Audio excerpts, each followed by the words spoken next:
Aujourd'hui, samedi 8 février 2025, il y a 5 jours, je vous parlais de ce samedi-là. Oui, nous sommes en RDC. Oui, et je vous ai annoncé que M. Félix Tshisekedi, le président à la tête de cet immense pays, qui est la RDC, et le chef rebelle, l'agresseur, M. Paul Kagame, était convié à un sommet. Sommet qui devait se dérouler à Dar es Salaam, la capitale de la Tanzanie. Oui, je ne me trompe pas, Dar es Salaam, c'est la capitale de la Tanzanie. Où les deux organisations à laquelle font partie la RDC, mais aussi, je crois bien, le Rwanda. Il s'agit de la communauté de l'Afrique de l'Est, oui, et de la communauté de développement de l'Afrique australe. Ces deux communautés, ces deux organisations, conjointement ont appelé M. Kagame et M. Tshisekedi à se rendre pour voir clairement ce qu'il faut faire. Et donc, je suis venu devant vous ici, je vous ai dit que M. Tshisekedi n'avait absolument, c'est-à-dire la présidence de la RDC, n'avait absolument aucun intérêt à participer à ce sommet-là et que ce serait une humiliation. Finalement, nous avons été humiliés aujourd'hui à Dar es Salaam. Nous, les panafricains, les africanistes à travers le monde, nous qui se battons pour l'intégrité territoriale, le respect de l'intégrité territoriale de l'Afrique, nous avons été piétinés aujourd'hui. Oui, ils ont marché sur nous. Vous savez pourquoi? En fait, il n'y a pas de discussion entre Paul Kagame et M. Tshisekedi. Il n'y a pas de réunion. Il n'y a pas de diplomatie, ça ne doit pas exister. La seule chose qui doit exister, c'est que M. Paul Kagame, qui continue d'attaquer la RDC depuis maintenant plus de 20 ans, parce que il faut comprendre que cette situation existe depuis plus de 30 ans. Mais 30 ans, ok, voilà, Paul Kagame était dans la boîte au Rwanda depuis que la situation a commencé à l'est de la RDC. Donc, disons, depuis 1994, depuis ce mouvement barbare au Rwanda, qui a vu déferler une foule de réfugiés rwandaises en RDC.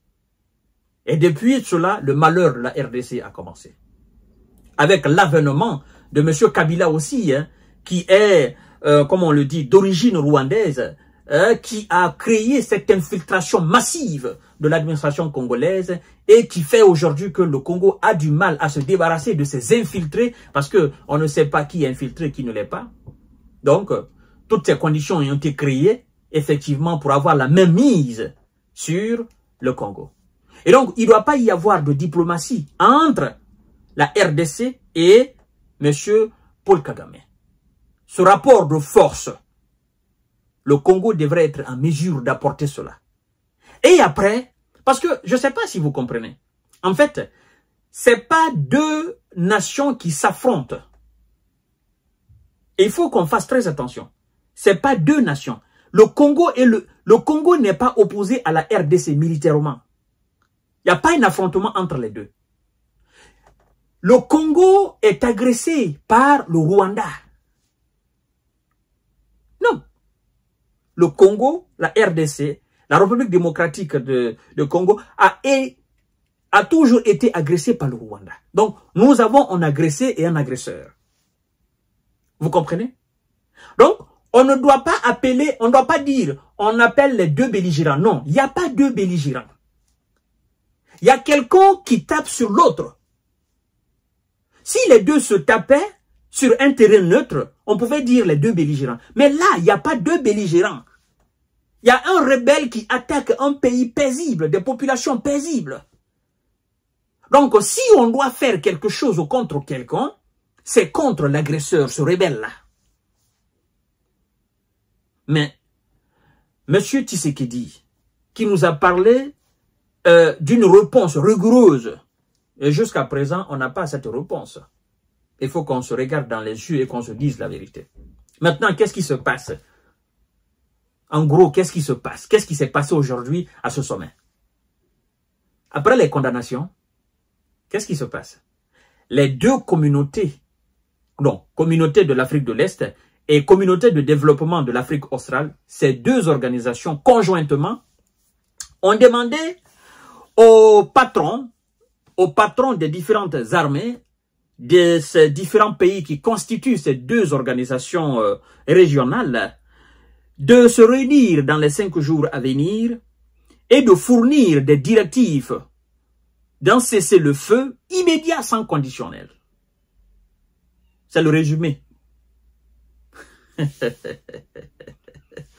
Oh, bon sang de Dieu. Le sommet conjoint a demandé aux chefs des forces de défense de la communauté de l'Afrique de l'Ouest, de la communauté de développement de l'Afrique australe, de se réunir dans les 5 jours à venir et de fournir des directives techniques sur un cessez-le-feu immédiat inconditionnel sur, n'est-ce pas, la cessation des hostilités, a déclaré un porte-parole à la fin du sommet en Tanzanie, qui a réuni samedi 8 février les dirigeants des deux organisations. Point final.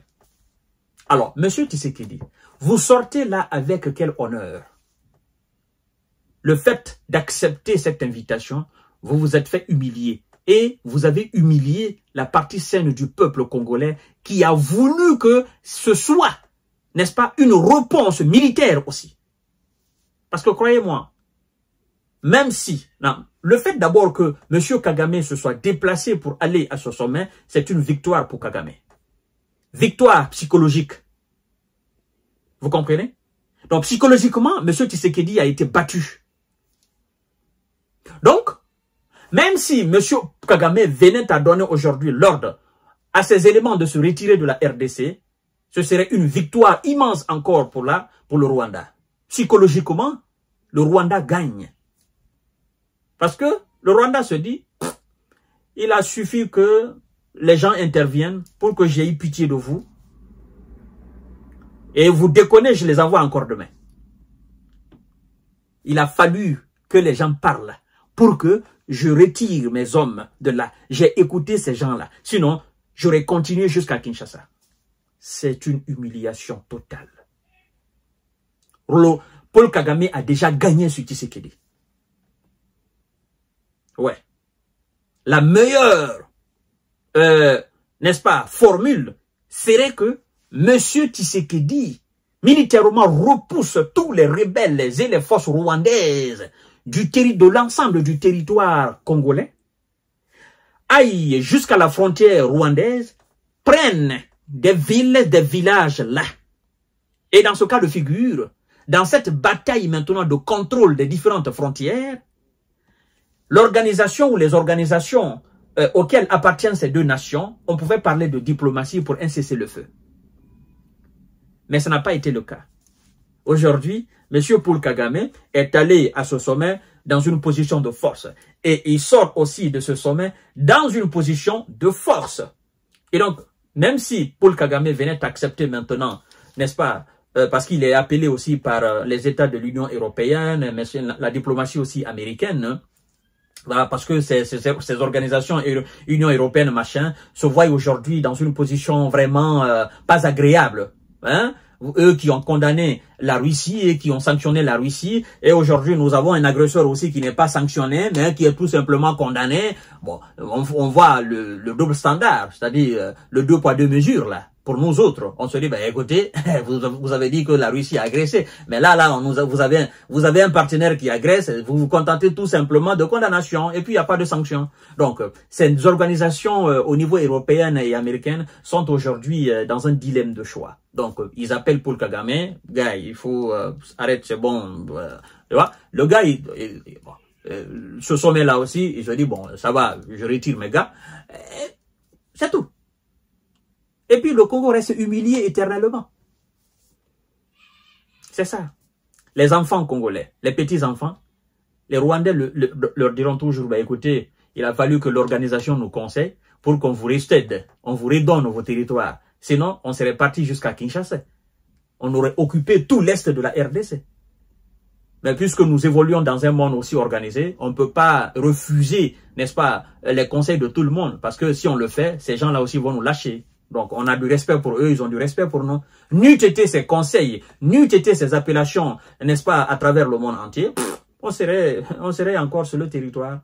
On aurait occupé tout l'Est de la RDC. Voilà comment Tshisekedi nous humilie aujourd'hui. Mesdames et messieurs, je vous reviens tout à l'heure pour notre série d'informations. Merci.